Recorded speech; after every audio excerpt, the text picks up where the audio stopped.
name's Eric and I'm at my parents' house and I'm here to pick up a drafting board that's in the shed.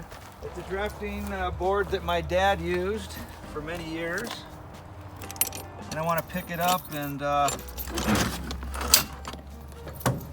put it together and take it home and do some drawing on it. Well, this is it. My dad designed homes, floor plans, did a lot of drawing on this board. He probably had this particular drafting board probably 20-25 years, and this is the board that he most recently used. It's in the storage room. It's been here a couple years.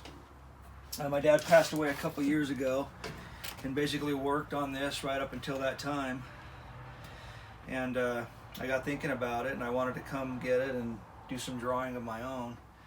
Many years ago I worked for my dad and he taught me how to design and how to draw on a drafting board, and I went into business as a home designer myself like my dad, and I eventually moved into the computer with CAD drafting. And that's what I do all my work on now.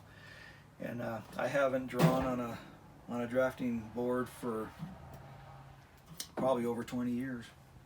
I thought it'd be fun to pull it out, put it together, and draw a little bit on it.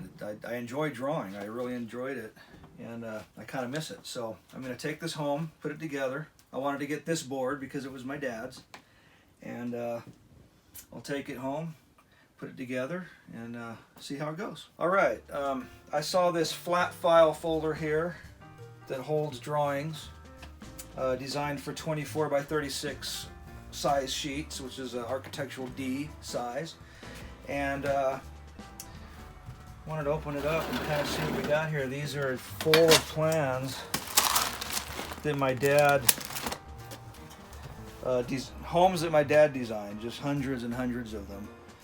And this is probably a tenth, maybe, of everything he's done. I know that his office had stacks and stacks of drawings. He'd been designing homes for over 50 years. And I'm just kind of looking here, thumbing through this one, July of 2003, and it's hand drawn. And the paper, thing about hand drawing is the paper gets a little dirty because you have your tool sliding up and down and against it, and it kind of smears that lead a little bit. But you know, that's part of it when you hand draw. But there's an artistic element here that kind of lost when you do it on a computer. The computer is nice and crisp and clean, and I like that. But when you hand draw, there's an artistic element about it. Every plan's kind of unique, and he never converted to the computer. He liked the drafting board, and some of us that worked for him, we would convert those hand drawings onto CAD so we could use that technology in the office. But he would design everything by hand, and he was really good at it.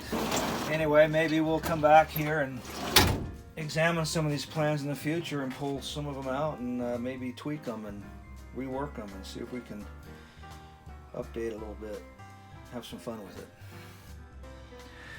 This drawing here, these are always fun to do by hand because you get to hand draw each little stone and trim by hand, and the stone is all freehand. You just kind of draw it, each little stone, try to make them unique and fill in the space for the stone around some of these areas here. Looks like there was some kind of brick accent over the windows and up underneath that eave there, hand drawn. This is an interesting one because I think parts of this were done on the computer. So I had this problem myself when I was going from hand drawing to computer drawing. I would start drawing as much as I could on the computer, and then I would get frustrated a little bit, and I'd print out on vellum paper what I had on the computer and then finish the drawings by hand drafting them on a drafting board.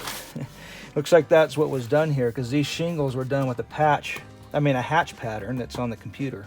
You can tell that's not hand drawn. And these lines here, the basic outline of the house was done by computer, and then my dad came back and hand drew some of those things in. That's kind of interesting right there. I want to find the box that contains the tools that my dad used when he drew. And I know they're here somewhere, because this is where they put some of that. This is where we put it a couple of years ago.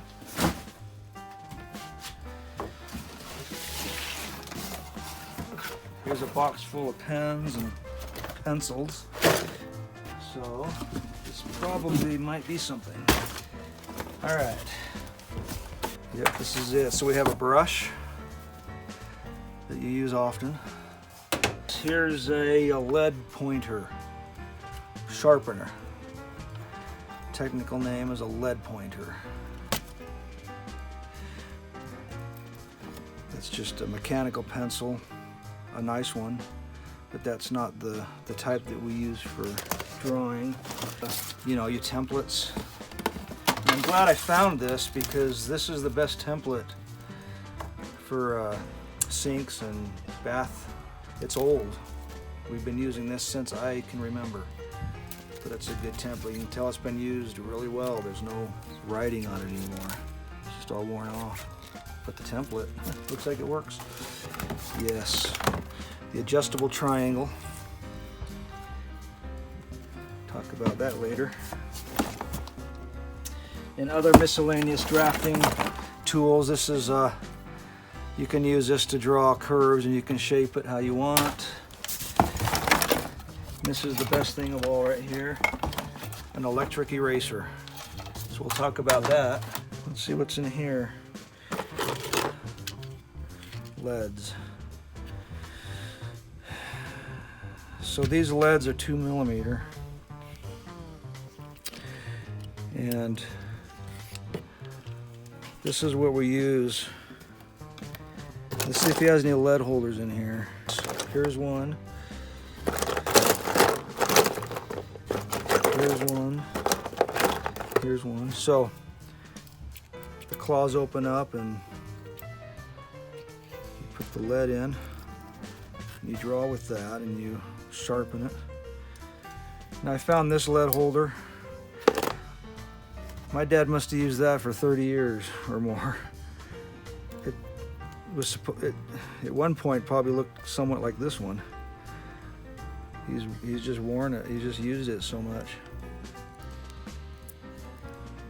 Interesting.